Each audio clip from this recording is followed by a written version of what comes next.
Welcome to the Business News segment on India Roundup. My name is Paloma Quadras.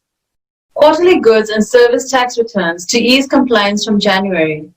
Taxpayers of the goods and services tax with turnover up to 5 crore rupees will have the option to reduce their compliance burden from January 1st as filing GSTR 3B only on quarterly basis kicks in.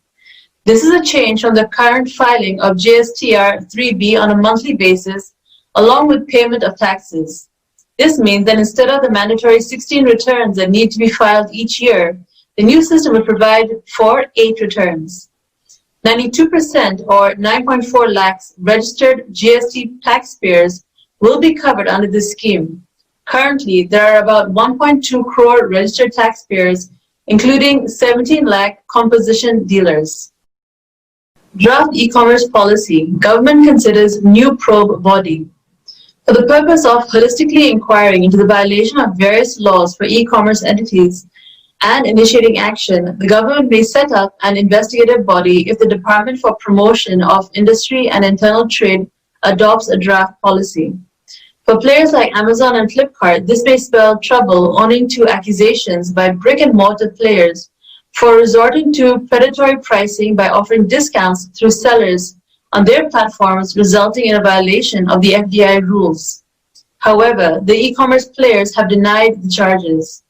The draft policy proposes safeguards that may include restricting cross-border flow data of Indians and transactions taking place in the country, along with adequate audits that may be carried out by Indian firms on the storage locations of these players. Take-home salary may reduce from April 2021. Take-home salary of private firm employees is likely to come down as the contribution to Provident Fund and gratuity are to be increased, according to the new wage rule under the Code of Wages passed by Parliament last year. This new wage rule comes into effect from April 1st, 2021. The new rules will be implemented keeping in mind better social security and retirement benefits to employees. The salary costs borne by companies will also go up under these new rules, as the companies will also have to contribute towards PF and gratuity.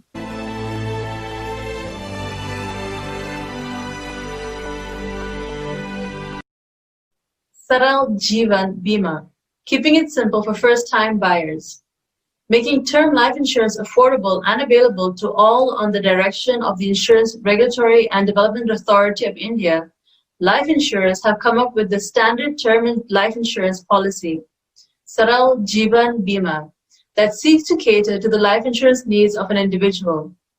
This is seen as a revolutionary move in the life insurance industry, as it will bring maximum number of people under the insurance umbrella, and mostly those falling under the low-income group. The entire process of standardization of term life insurance product will make the buying process much simpler and will help in developing strong faith and trust between the customers and the life insurance ecosystem. Saral Jeevan Bima, a non-linked, non-participating individual pure risk term life insurance plan, pays out to the dependent the entire sum assured in case of demise of the insured person within the policy term. CCI to launch study into impact of multiple investments by private equity firms in same sector. A study into the multiple minority investments by private equity firms in the same sector is set to launch by the Competition Commission of India, said the regulatory's chairman Ashok Kumar Gupta on Friday. Investments by private equity players has surpassed strategic FDI investments in India, he noted. The CCI chief said that the study would be aimed at gauging the underlying incentives and motivations of the common key investors, stating that it is important to look at the rights they get to protect the legitimate financial interests from their shareholders, and whether these rights can translate into their ability to influence the decision of a firm. Currently, the Commission is conducting a market study on the pharmaceutical sector focused on the distribution segment of the pharma market in India, including discounts and margin policies at wholesale and retail levels of the distribution system, and the role and impact of trade associates on competition. Tata Empire faces tough decisions over airlines. The $113 billion Tata Empire is caught between a rock and a hard place as it finds itself at the crossroads. Tata Group's two airlines, AirAsia and Vistara, were struggling before the pandemic impacted. Tata Sons Limited owns 51% stake in both airlines and is contemplating either going big by buying state-run Air India, bowing out before spilling more red ink, stating that the only option to run a successful airline is to seek scale. Mukund Rajan, a former member of the group's advisory firm, said that the Tatas would be required to deploy significantly more capital than they have done thus far, as without ambition and scale, the prospects for success are very remote. India, incredible India. Oyo to make further investment in Europe.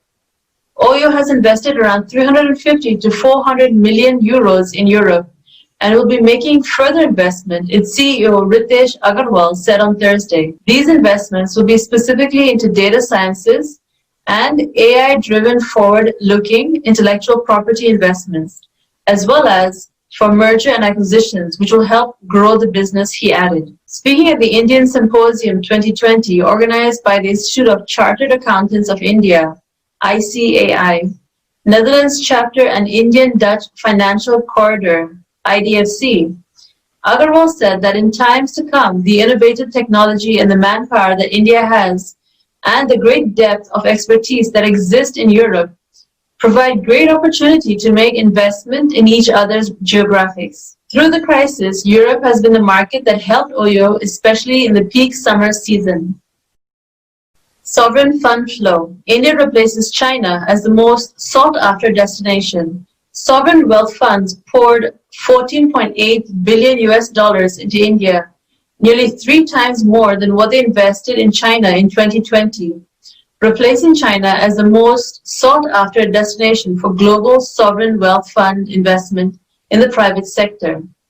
According to Global SWF, which tracks over 400 sovereign wealth funds in the year 2020 to date, these funds deployed capital worth a record $14.8 billion in India, which is nearly 3 times more than what they have put in China.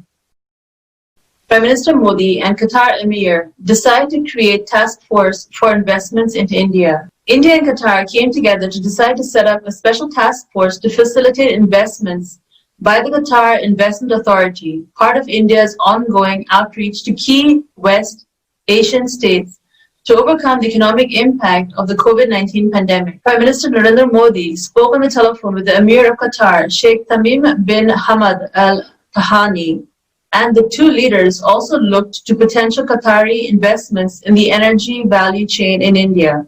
This move was ahead of an expected visit to Qatar and Kuwait by External Affairs Minister S. Jaishankar, followed by a trip to Oman by Minister of State for External Affairs V. Muralidharan. On Tuesday, Indian Army Chief General M.M. Varani began the first ever visit by an army chief to the United Arab Emirates and Saudi Arabia. The most fascinating water world on earth, the Great Backwaters, Kerala. Thanks for watching India Roundup. Do stay tuned to our other segments. Till we see you next week, take care and stay safe.